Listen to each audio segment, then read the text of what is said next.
Suffering is not a sign of weakness, but a testament to the strength we have yet to discover within ourselves. In the darkest of times, when the weight of pain feels unbearable and the future uncertain, it is easy to believe that we are defined by our struggles. But recovery is not about erasing the scars or forgetting the journey. It is about embracing the resilience that rises from adversity.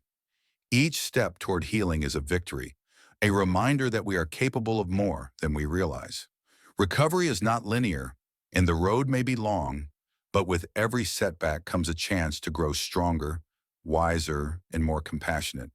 It's in the moments of vulnerability that we find the courage to rebuild, piece by piece until we stand whole once more. The beauty of recovery lies not in returning to who we were, but in discovering who we are becoming.